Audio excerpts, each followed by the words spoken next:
nakakatulong ang music at multimedia sa worship? For me personally po, dahil hindi po ako makanta, hindi rin po ako matugtog, ang pag-worship ko po ay through the usage of the sound system. Dahil gusto ko mapaganda yung pagkanta po nila at pagtugtog para marinig po ng buong congregation kung gaano po kaganda ang pagtugtog ng music ministry. For me, that is my form of worship. So music and multimedia help me to worship God on a deeper level through enhancing everybody else's music. Para sa akin, malaking tulong ang multimedia at saka music sa personal worship ko with the Lord kasi mas lalo kong na-internalize o familiarize yung mga songs. Kapag nakikita mo sa screen na doon siya lalo kapag bago yung songs, sa ganda ng music niya. So, mahirap kapag walang lyrics na masasabayan mo so hindi mo siya maintindihan. So, malaking tulong yung multimedia at yung music para mas lalong mag-grow ko deeper kay Lord through sa pag-worship sa Kanya, through the music. And also, sa pamamagitan ng music and multimedia, mas lalong nag-grow yung aking spiritual life na mas lalong ma-feel yung goodness ng Lord through the music. What is your most enjoyable and memorable experience in the ministry? Maraming mga bagay na nakatatawa, nakatutuwa, at blessed din kung titingnan natin. Alam mo, ako isang hindi masyadong makapag-memorize na tao. So may isang pagkakataon na kung saan ako ay nag-solo part sa aming pag-render ng song, ay ginawa ko pang isulat sa palad ko, yung coding ko. Pero nung pinakita ko kahit sa coding ko, nakalimutan ko kantahin yung part ko na yun. Nakakatawa siya pero na-enjoy ko naman. No? So ang music ay talagang nakaka-enjoy, lalo na kung ito ang ministry ng iyong puso. Music naman talaga ang ministry ko. So salamat sa Panginoon sa pagod. Bilang music minister din, isang privilege din na tayo ay makapag-minister sa ibang tao through music. At isang kadalakan para sa akin na magampanan ng ministry na ito para sa ibang tao, para i-proclaim si Christ sa buhay ng marami. Most enjoyable experience, ang pinaka-maaalala ko ay concert. Yung concert kasi sobrang dami ng practices, sobrang dami naging kalokohan, despite dun sa pressure, despite dun sa stress, nag-enjoy ang lahat. I would say everybody enjoyed kasi sama-sama kami kapag nasa-stress ka, pero pag may kasama ka, parang mas nakaka-enjoy siya. Parang sa pag-aaral, kahit na lahat kayo stress sa exam, pero kung magkakasama naman kayo nagre-review, somehow you will enjoy it. Ako na-enjoy ko talaga yung mga practices, lalo na yung sa backstage, habang naghihintay, ang daming mga nangyayari, ang daming mga kapalpakan na yung mga choir members lang yung nakakaalam, pero pagdating sa harap, akala mo alam na alam namin, pero may mga pagkakamali na hanggang sa choir members na lang. So yun yung enjoyable sa akin, yung bonding, yung socialization, kung paano ka mag-relate dun sa kapwa choir mo, yun yung nakakatuwa na feeling, fulfilling. Yung feeling na yun. Wala man na yung masaya. Siyempre, yung nag-orientation, nag-fellowship, siyempre may pagkain doon, may mga games, di ba? Ang saya doon, lalo na pag naglalaro na, meron siya mga competitive. Yung iba, nako, nagdadaya para manalo. So yun yung, tingin ko napakasaya doon. Siyempre, kasama na yung message from the pastor speaker. So yun, masaya yun. At meron din naman yung pagka nag-rehearse na. Halimbawa, merong choir practice. Yan, nako. May katabi ako. And then, siyempre, ang tono dapat normal lang, normal. Pero yung iba, huma-higher octane sila. Parang papuntang Baguio ba? Parang gano'n ang dati.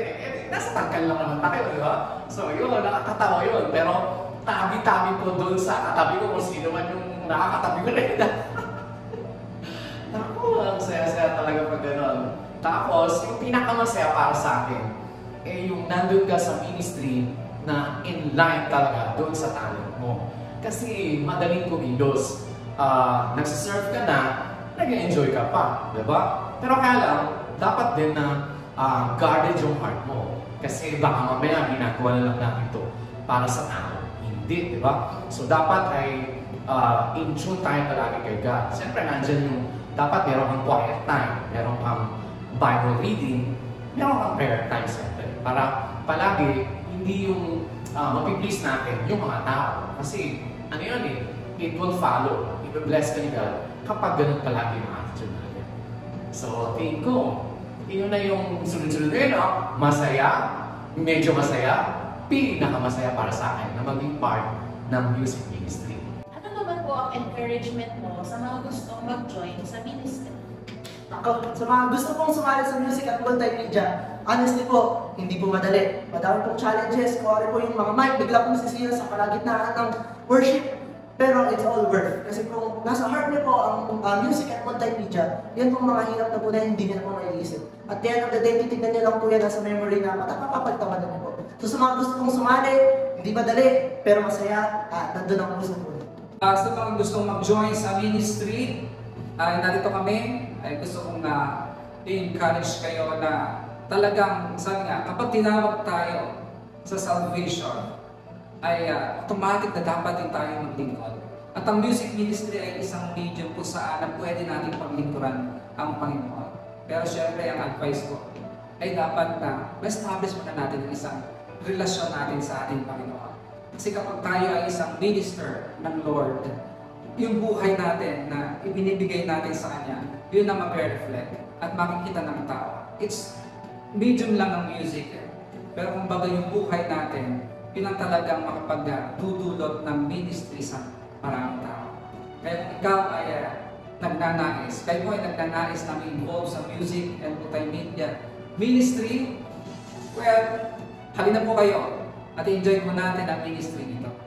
If you have the heart to serve, if you have the burden to share your talent sa multimedia, halimbawa techie ka, or meron kang mga napapansin na you think you can help, then why don't you join?